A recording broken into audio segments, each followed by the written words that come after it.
Hello everybody. Thank you so much for joining us for the third annual First Year Experience Programs Go to College Virtual Summer Series. It's a long name, but we're here and we're so excited to kick this off for the next 3 weeks. So the whole reason behind this Go to College series is to help those students who might be coming in for their first year ever of college, or those who might need a refresher, just to get a leg up on your experience, basically. So we have a really awesome lineup of several guest speakers and presenters who are going to talk to you and kind of gear you up for your first year of college. So we'll be having sessions every day, or every Tuesday, Wednesday, and Thursday for the next 3 weeks, all starting at 1 o'clock. Going tentatively until 2 o'clock. If we go over, that's totally fine, but this is just a space for all of us to come to gear up for college readiness and kind of get ready for your for college to start up again. I know a lot of different schools have different dates, so some of you might even be already starting or might be in your orientations already, but nonetheless, we're really excited to be here to provide this resource for you all. I don't know, is this green screen showing up for anybody else? First of all, I just want to do a quick introduction. So Sean and I have been collaborating on doing this First Year Experience Go to College series, and we're really excited, and we worked really hard to get together all the programmings and everything. So we're just going to do a little bit of orientation ourselves as well, get y'all familiarized with us, and then we'll also kind of give a little spiel about how the incentives are going to work. So we have a lot of really cool things we're going to be giving away, and we'll explain how to get your entry into getting one of those. So first of all, Adriana so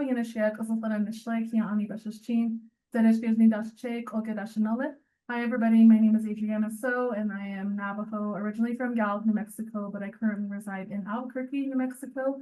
And I've been with the College Fund for almost 3 years now. Next month will actually be my 3rd year anniversary.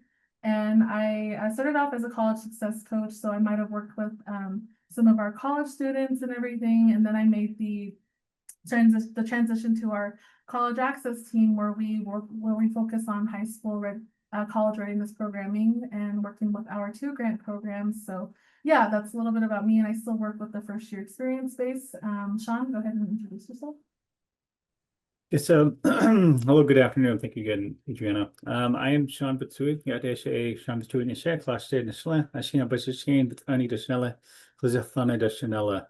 Thank you again for joining us. We're happy to get this series rolling. I am originally from the New Mexico area, so I'm pretty much born and raised out here in the Southwest. So I'm happy to be a part and involved with this opportunity. So again, we are putting this on sort of annually every summer, so we're definitely excited to get rolling with everybody. We have a great list of an awesome lineup of presenters and panelists for the series. So we're starting off great with our very professional and very friendly Mr. Jack Soto. So we're happy to have him sort of spearheading this initiative with us. So thank you again for joining, everyone.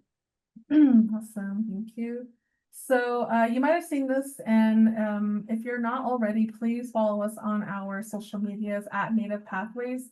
We're at Native Pathways on Instagram, Facebook, and Twitter, or X, whichever one you refer to it. But we post all the updates there, as well as reminders, and we'll also be pretty active on there, sharing who's going to be presenting for each day. And then if you ever want to keep up with any future events as well, please feel free to follow us there. That's where we'll be blasting a lot of our events. We also have a landing page as well. So it's collegefund.org/go-to-college. So we'll put those links in the chat for you all to refer back to. But this is where you're going to find all the information. So of course, we're kicking off today with Career Readiness with Jack. And then we'll be going again on tomorrow and then Thursday. And then we'll have another session next week, and then the last sessions for the 3rd week. Again, all starting on Tuesday, Wednesday, Thursday at 1 p.m. to 2 p.m.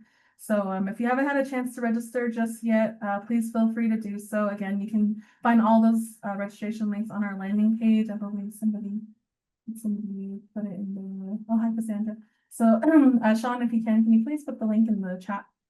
So yeah, again, you'll be able to find all the resources there.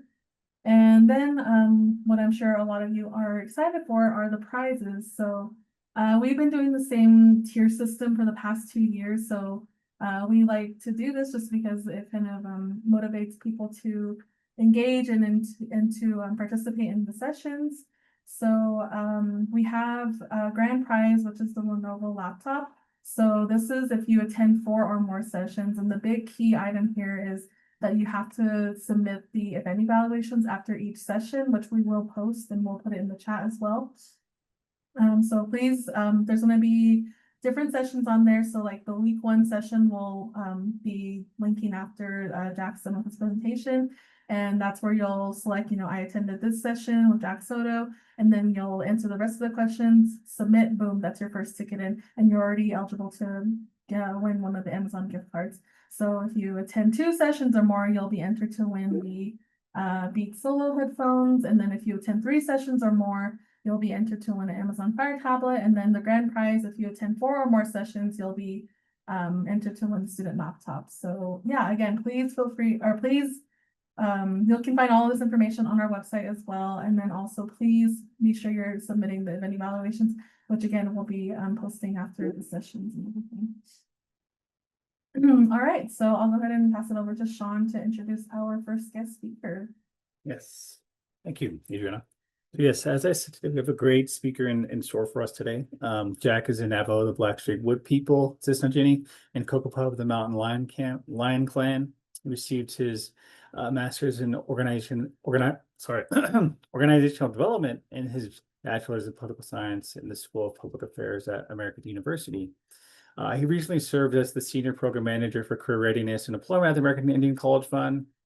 In that work, he worked with tribal colleges and universities to develop a more synergized, culturally grounded, and career advising and impact the lives of the students and community. So we still work with Jack. Unfortunately, he's not with the college fund anymore. We definitely miss him.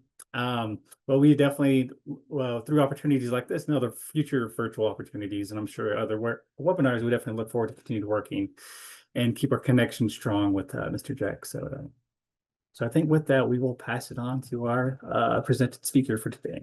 Great. Thank you. I do miss working at the College Fund, but I do get a chance to hang out with Adriana periodically and trying to coax Sean to come to Albuquerque where I live now. But the long and short of the introduction is that, the work that I did with the College Fund kind of informed a lot of what I'll be talking about today and have been slowly working on trying to develop a better sense of how we can be useful to the way that Native students think about their future, and then also sort of what does it mean to be helpful to getting them to be useful in a couple of ways. One, to the community that they're from, and then also probably the community that they're in. So like, what is the construct of rural, employment look like, and how does that sort of work? And then, the work that I did for while I was in the role of senior program manager with the College Fund was to be helpful to tribal colleges and universities to think critically about their the things that they do in reference to being supportive to TCU students and graduates. So it was a great job, a lot of work. I learned a lot, and so I'm gonna try to share some of the stuff that I think is super important. I think, the thing that I learned most, and I've been working with Native students for a long time, um, a little over 20 years, and much of what I have synthesized comes down to probably one thing. They all go to college because they want to give back to their communities. And so that has been sort of at the core of the way that I have been approaching this, structure of career advising and thinking and planning. So I'm going to go ahead and share. Okay. So as I mentioned, much of the work has been centered around the construct of giving back. And what I have been doing is sort of thinking critically about what does it mean to do that for Native students, and how do we get that into a good conversation with I guess faculty and staff at tribal college universities to think about reciprocity. So we work to develop a little bit deeper sense of that reality, and I pull together a model. And the model itself, as I said, at the core is I've centered reciprocity and I've sort of thought about like, what does that mean? And much of the conversation starts for an individual. This is probably if you are moving into your college life, this is probably a really good presentation for you because you probably haven't given enough time or thought about what does it mean to like why am I going to college? You're going because probably someone told you should, you feel like you're making the right step. We also learned that a lot of times when people decide to venture into college, this is the beginning of their professional development plan. And so you probably have an idea of like, I'm going to become, a scientist or a doctor or an advocate and or an artist. And so, those are the beginning thoughts of like, how do you get to synthesize those? Well, I mean, you get an opportunity then to synthesize like, what does that mean? So when you think about um, I want to be a scientist, like what are the values that are really encouraging you to do that? Do you care about, in that framework of science, do you care about birds? Do you care about land? Do you care about water? And that begins to sort of think critically or help you think more critically about the way that you are centering your heart and the way that you are wanting to grow as a person. And it's less about trying to make enough money to live. And, because I think that we often, construe success in variables and determinants that are pretty sometimes hard to attain or understand. And then they confuse students sometimes to sort of think that they have to leave their communities to be successful, which is what I was trying to figure out, like how not to do, because I wanted Native people to understand that they don't have to leave their communities, but how then do we have the conversation about professional development, career planning, so that they knew that there was something critical about them, where their heart was and what their thinking was and where their connection was with their people. And then like how do they turn that into service? Because that's predominantly what a lot of college graduates want to do is that they want to give back. And so like when you think about what that looks like is there a job that, let's say that you have a heart for trees, let's say that you have a heart for um, elders, is there a job where you bring elders and trees together? Probably not immediately, but there is a sense of if I work with elders, I could probably bring them out into nature and bring in some other people to talk about trees. And then you've kind of created a position or a way of thinking about employment that could be useful to think like, is there somewhere where I can, get a better chance of making that happen? So and at the core too, in reciprocity, there are some other questions that sort of we talk about, but we don't center enough. Like, what makes you happy? Like, if you are wanting to work with elders and that makes you happy, are you being honest about it? And knowing that work is going to be hard, would you get out of bed and be motivated if you knew that you were going to go and work with elders in trees all day long? And you get an opportunity to sort of learn how to you have a great opportunity to learn how to center the things that you like about your way of being over time to think about critically about like what does the next step look like when you're walking into your academic career. And so this is the framework that I've developed with a lot of input from students, from TCU faculty and staff, and from our own team at the College Fund. So we've centered reciprocity in the middle. And if you see in that little inner circle, it says evolution and networking. This is the point of recognizing that, you're always going to be changing and you're always going to have to grow in different ways. And so evolution is the process of development. So you start in a maybe a low tier position, but then you work up to being, a possible manager or supervisor or leader. Networking is the little moments in between these stages where relationship and community play an important part, and you learn how to do that as you grow because you begin to meet more people. People talk about if you want to grow into a certain type of person, or if you want to be a certain type of person, then surround yourself with the people that make sense to that, in quotes, reality.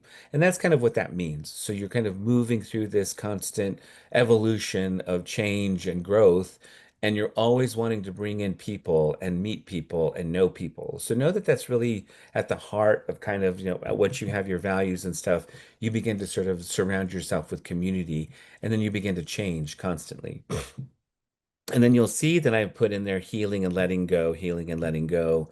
Because what happens sometimes when you go to college and when you're in the work of finishing your degree at any level, whether that be at a bachelor's, master's, or PhD level, there is a lot of like letting go, which someone described. And Autumn, Cassandra, I was down there and one of the staff members was talking about all of the little deaths that students have to go through as they begin to sort of change and learn and develop. And so there's always an appreciation of there is a letting go, but there's also a healing. And what students find within the academic, um, I guess, sort of pursuit is that there is a regenerative nature that happens. We work with an ambassador program, and what we do is we have them tell their stories over and over again. And usually, when they start their story, it is entrenched in reference to trauma and all of the challenges of being a person. Sometimes it's not even it, it's just being a person. But once we can get them to the point of like letting go of the experience and what I've recently started, I said accepted here and determined in storytelling, but it's inherited and then also intentional. So the inherited story is that trauma sort of ridden, whatever that feels like. But then once you're beyond, getting through college and getting through other situations that have had you step into the reality that you can do things, it is you begin to sort of be more intentional about your projection and your determination in reference to sort of thinking about the next iteration once you graduate. And so that's the hard part in here too, is that, you know, you are healing and you are dying and you are healing and you are dying, but we need to learn a little bit more, and you need to learn how to be present to that. You're not going to stay the same person that you were at 18 when you get to 20, when you get to 22, when you get to 24.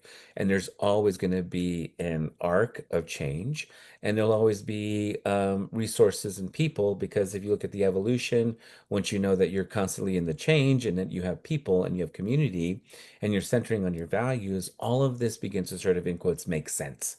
It begins to sort of take hold of like, okay, my reality is that I'm not going to die today, in quotes, but I will be riddled with some guilt, some pain, some hurt, but I also will have a reward of being on the other side of all of that. And like, how do I then learn how to turn that into who I am, which is the ways of being. So at the top of the circle, you have the worldview exploration and self-awareness. Like, who am I?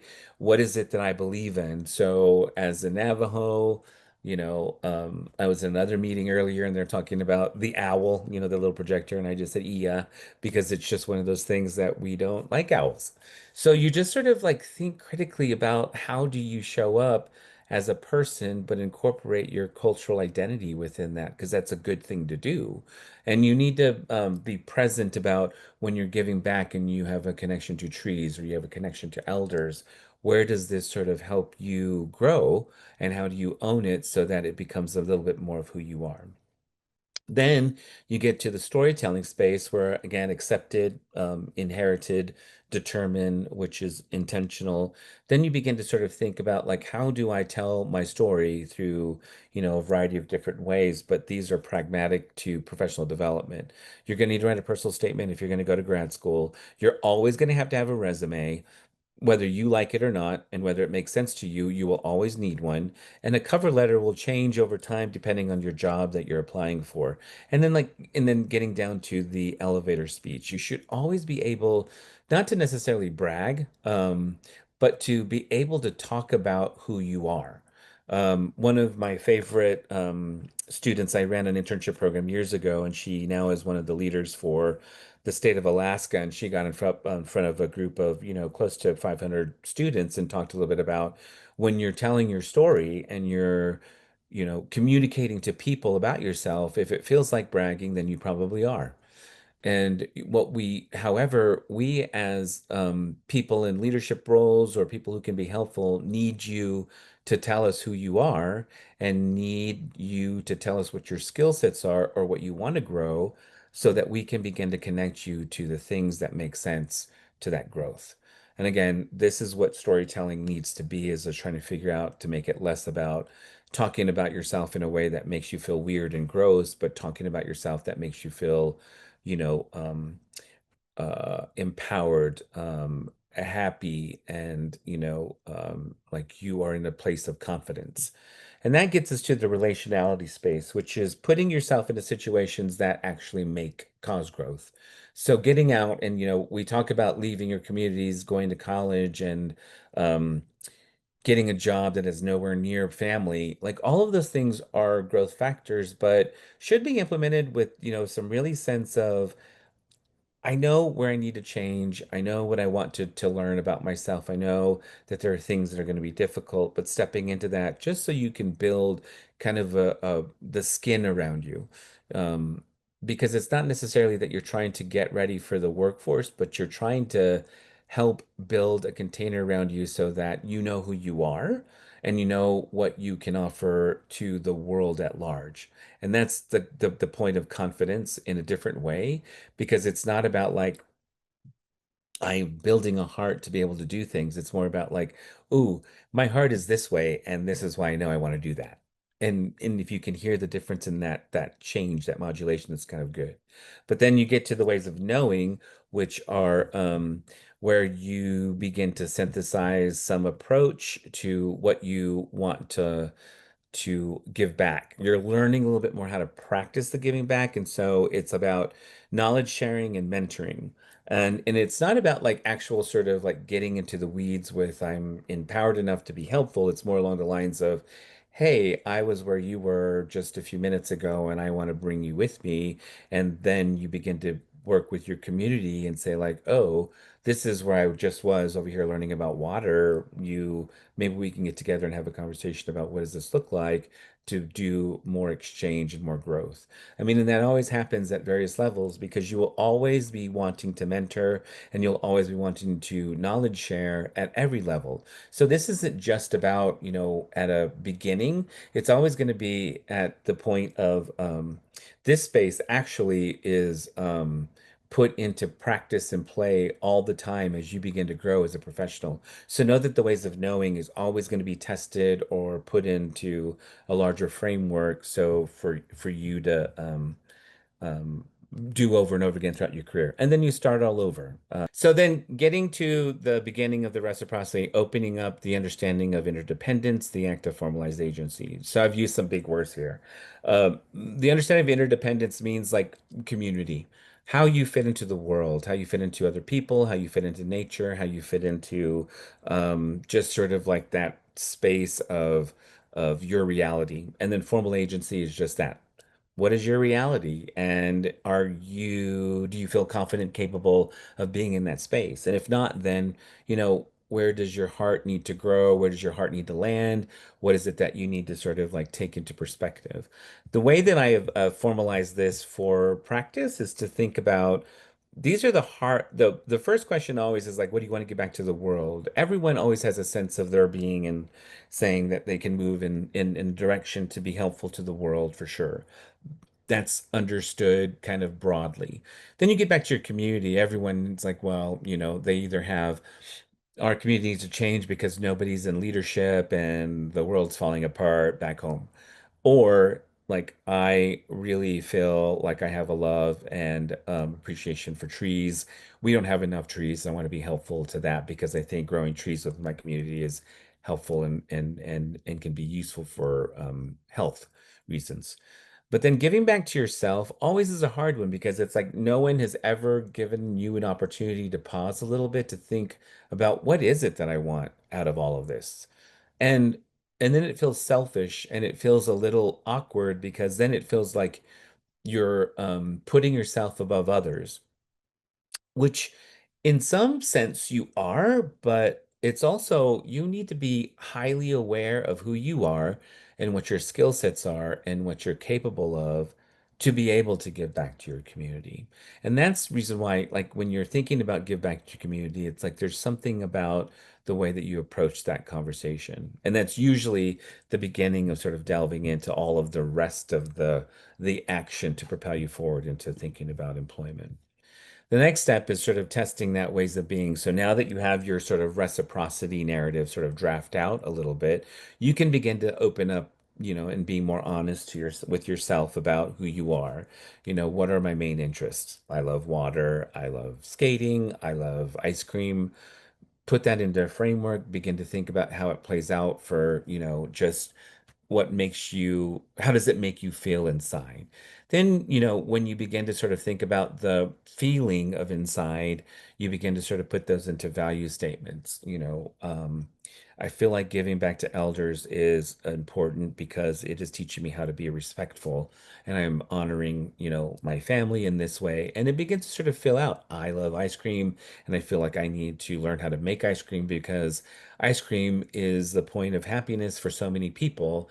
And, I have relatives that are diabetic, and I want to make, diabetic friendly ice cream. And I feel like I could be helpful to that way. And then you begin to sort of look at, oh, happiness is key. Food is important to me to bring happiness. And I want to be able to create food that makes everyone happy. And then you begin to sort of learn a little bit more about, like, what does this mean when I'm putting, whatever my interest is into play.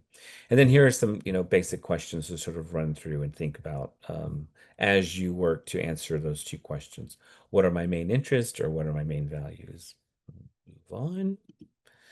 Then you get to the storytelling, and this is always going to be this is something I think that you will always need to practice over and over again, because again, you're going to start not knowing how to talk about yourself, which is fine, but you will have to get to the point of learning how to talk about yourself, and then how to do it so that you don't sound like a jerk, and then how to do it that you feel like you are empowered enough to tell a story about the way that you could lead a group. And it's not necessarily about that a bragging piece again, it's more about the confidence and knowing who you are. So you'll come from not knowing who you are, trusting the experience to get to this is who I am, and this is what I know enough about myself that I'm going to tell you these things. It's kind of like that question in interviews, like, give us some of your strengths.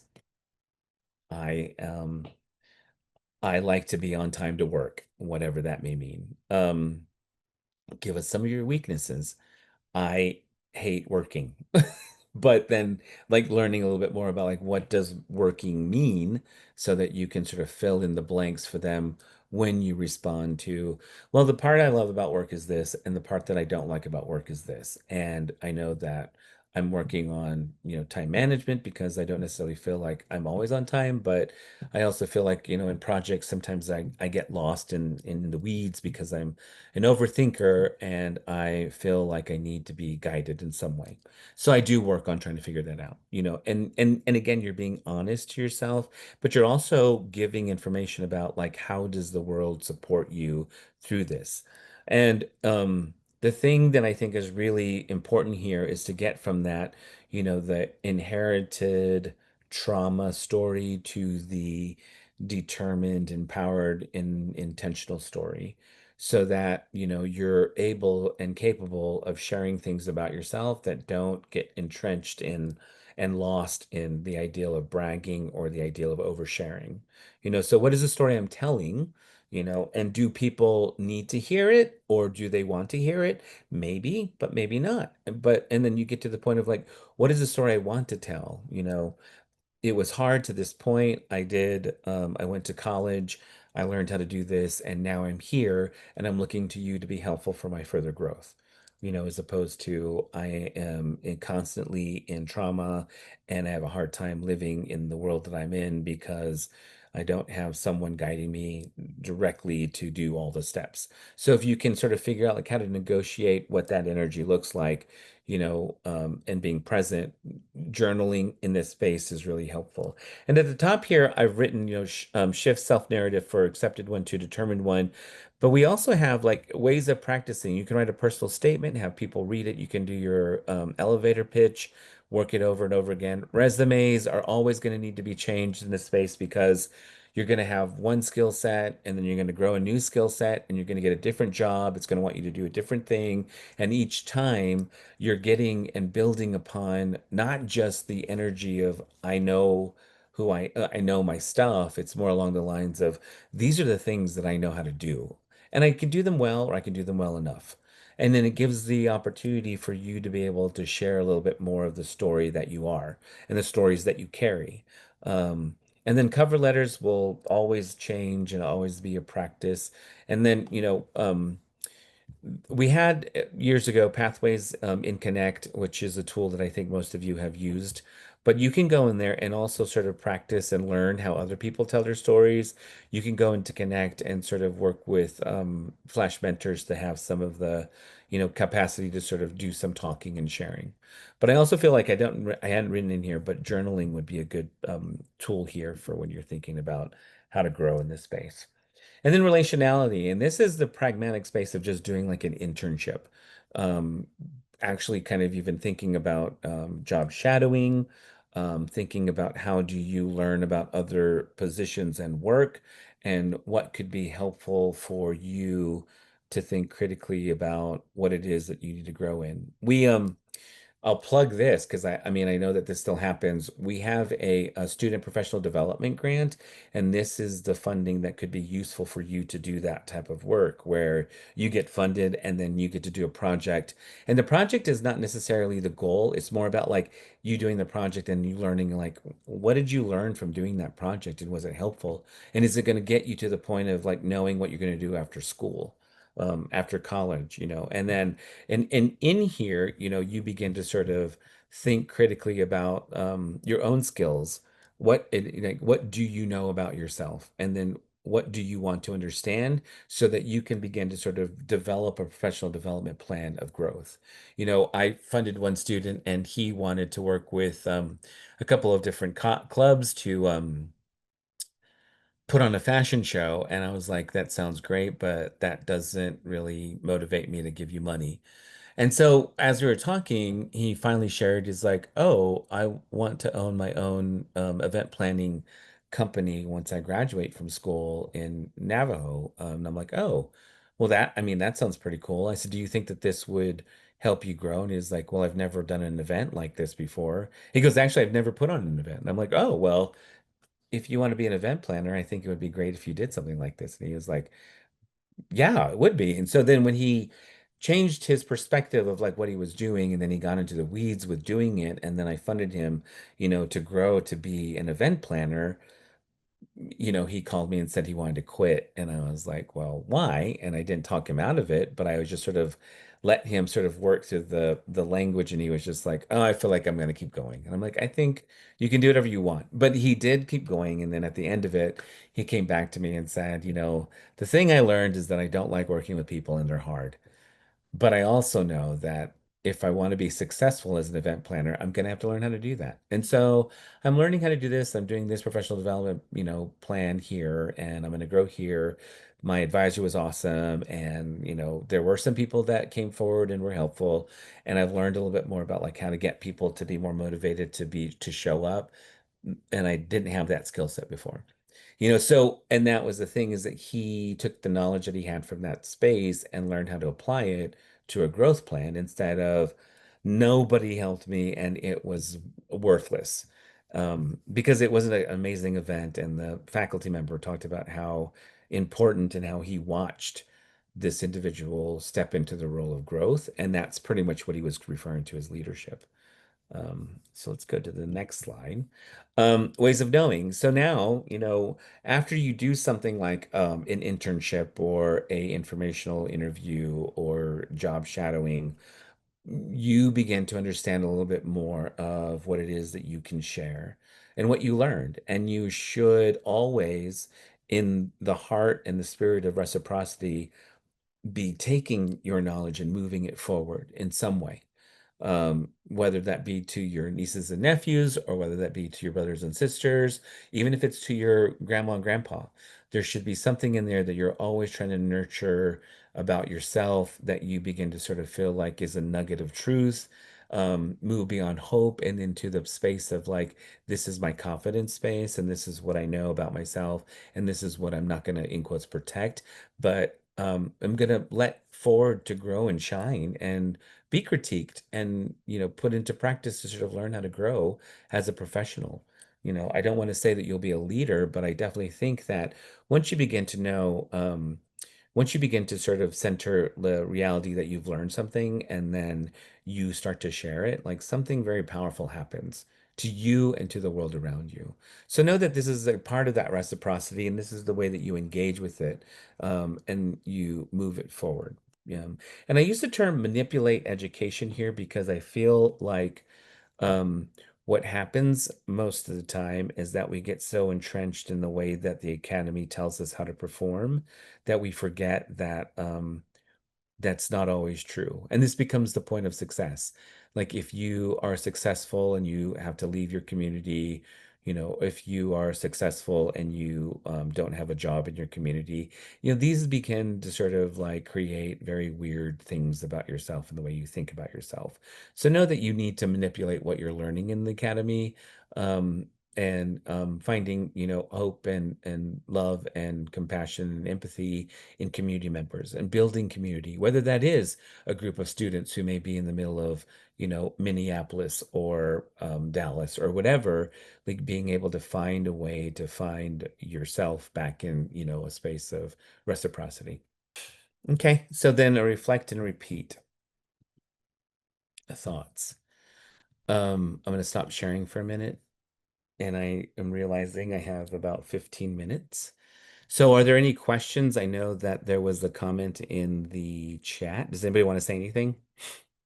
Great comment, but it's good. I think that that's probably the thing that happens to most students, is that when they think about college, and we in our work sometimes forget that that is the first step, and then you're beginning to sort of open up the dialogue of like, what does this mean?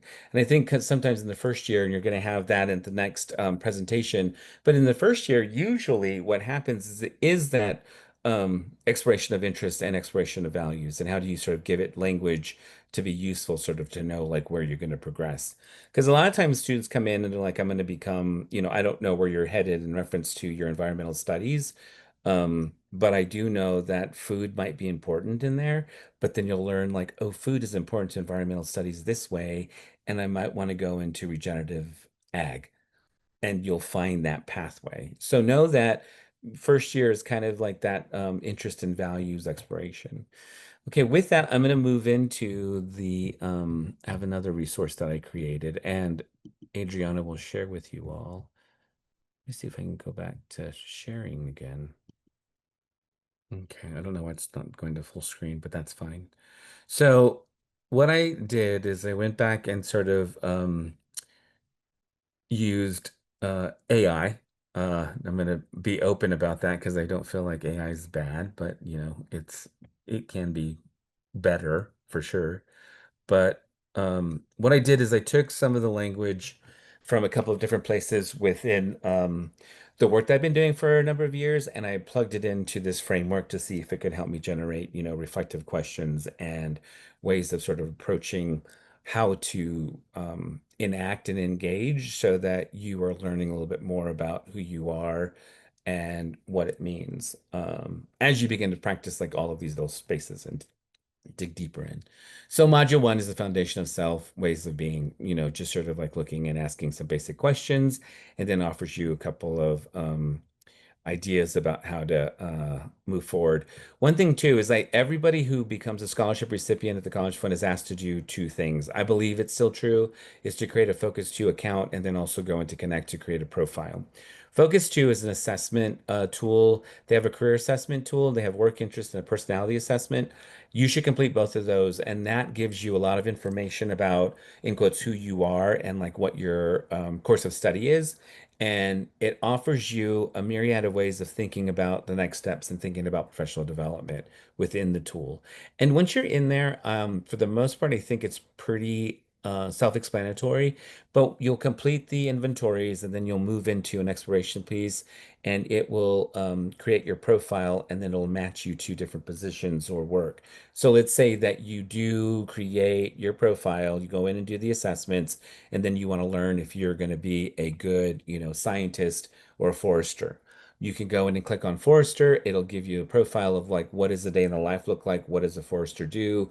How does a person get educated? And then it'll align your work interest score and your personality assessment to that space to let you know these are spaces where you may need to grow. So if you're thinking about this, great. And then you can go in and look in like what schools offer that type of programming. If you're just starting out and you want to transfer somewhere after a 2-year degree, or if you want to move into a master's program or a PhD program after that. And then the storytelling, again, just the pragmatic stuff of just starting to write a personal statement, develop a resume, create an elevator pitch, try to write a cover letter for a job, and then maybe have Sean and Adriana look at it to be able to give you some feedback on this makes sense, this doesn't. But this helps you understand a little bit more like what is the story you are telling? Is it helpful? Is it useful to some degree in reference to sort of getting you into thinking more confidently about yourself as you approach the choice of employment somewhere? And then reciprocity and career exploration. What are you doing to like get yourself more aware? It does ask you those reciprocity questions and helps you build a reciprocity narrative that I think is great. But this is a good space to sort of think about and develop, and then your relationality. Here, I would also begin to think about like, what do I want to learn? Like, what are the things I need to grow in? And then trying to find an internship or some sort of experience that could be helpful to that. At this point, you probably might find a faculty member or mentor on campus, and they may have some ideas to sort of move you forward. But always know that you're going to need to get out of your skin and you're going to need to sort of dig deeper into the educational environment around you to grow professionally. And then learning how to give back, in a very non-reciprocity, reciprocity way, but just learning like what is it that I know about myself? What can I share at this level, and how can I get that to be useful and engaged? And then the final space is just to reflect and sort of think critically about like what did I learn? And then you could use this over and over again as you work through a lot of the energy of development, professional development. Okay, I think I'm at 10 minutes now. Are there any questions or thoughts? Mhm. And a couple of things I will leave you with too is that know that this process of career development, it starts before people go to college or step into this space of learning, and it never really ends after that. I think that, people think that when we talk about career development and career education and the usefulness of thinking about employment, you know, uh, it just keeps going. And people forget that they do have to relive their stories, because when you leave your job at one stage in life and you try to begin to think about what does job look like after, all of these pieces still they come up. When I left my job at the college fund, I knew kind of what I wanted to do, but what happened was realizing I didn't have the language in a package yet. So I had to go back and learn a little bit more like, why is this important to me? And what does it feel like when I think about, the next steps or the next iteration of growth for me? And then I, worked and I got a contract gig with a nonprofit to develop a program, and I realized that I know how to do program design in reference to workforce development stuff. Well, I would say I realized I just had, moved into that space, but there were so many other things that go along with it because it was about managerial support. It had to do with everyone in the organization just moving to their new roles in their leadership structure like 2 months ago. So we had 4 people get into leadership roles, and then you had a whole group of people that were just moved into a position because of some of the displaced support. And they came in and asked me to be helpful to workforce development, training and program training. And I was like, oh, there's a lot more in here. So it's just, again, I had to go back and start looking and like, what does it mean to be a consultant? What do I need to be responsible for as I show up as a consultant? What do I know that I can do to be helpful in these ways, in the way that things are showing up? Are there other tools that I know that I have available to me? And so I reached out to some friends and just said, hey, this is what's happening. Like, what advice can you give me? Or what am I doing that probably doesn't need to be done in this way? And luckily they're close enough that they were really not kind, but helpful. So I mean, just know that there's always going to be an opportunity for you to come back to the drawing board of self, and don't be afraid of going there, because this is the most important part. Like, you need to figure out, I'm not saying because, you find something that you like and you don't work a day in your life. Work is hard, and a job and working in any construct of employment, it's just always, I mean, there's always going to be a moment of it sucking so bad that you want to just throw in the towel. But know that there is something about your heart that is powerful when the going gets tough. And I don't know if we said it enough, and it's not about passion. It's just about the simple reality that I want to do good for elders. I want to do good for trees. I want to do good for food systems. And then it just grows from there. And you begin to sort of learn how to lean into that and that energy. And then you begin to create energy, because when you start to create energy, it's not about passion, it's about like a commitment. And if you're commitment averse, I mean, I know I am, but it'll play out in a way that makes more sense to you. And then you begin to figure out, like, how do I create the change I need to continue to feed the heart that have put into this work? And that sort of shows up over time. And it's a practice again. Thank you all for putting in your locations and where you're coming from. All right. Well, I'll turn it back over to Adriana and Sean now to help wrap it up. Thank you all for Awesome. joining today. I appreciate it. Awesome. Thank you so much, Jack. Yeah, so much. Yeah, so I really want everybody to take what Jack talked about into consideration. And I know everybody's in different like areas of life right now. Some of you might be first year students going into college.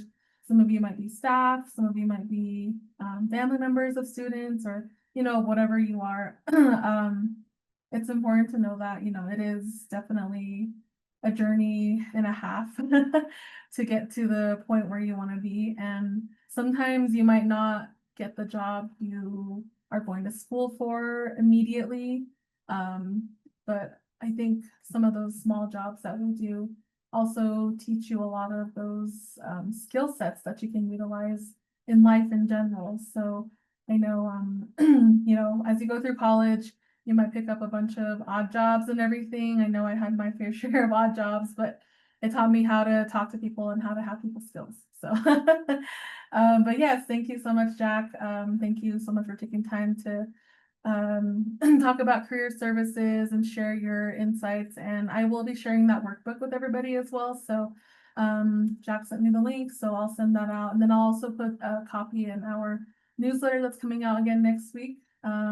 But yes, any questions, please feel free to reach out. We can always connect you with Jack if needed. But let's go ahead and wrap up. So yes, please feel free to do the event evaluation. Again, this is going to be your ticket into getting into the door prizes that we have. So again, if you attended the session and then you did the survey, that's already a 1 ticket into win one of the Amazon gift cards. 10-2, you're eligible to win a a headphone set. If you attend 3 or more, you'll be eligible to win one of the Amazon Fire tablets, and then the grand prize attending 4 or more sessions is going to be the laptop. So please fill out these event evaluations. We definitely use these as feedback to plan for other things and for the next Go to College series and everything. And yeah, that was the first session of this week. So we'll see you again at the next, or tomorrow and Thursday at the same time, starting at 1 o'clock Mountain Time. I know that's different time zones for everybody, so please make sure you're double checking that. And we are recording all the sessions, so if you missed out on any, we'll go ahead and post those onto our YouTube channel as well. And please share the word. Again, all of our promotion and advertisement on our Native Pathways account, again on Facebook, Twitter, X, whatever you want to call it. And that's where you can share the schedule and the links and everything. But yeah, I hope you all enjoyed this first session. Please let us know if you need anything. Other than that, we will see you all tomorrow again. Thank you. Have a good rest of your day.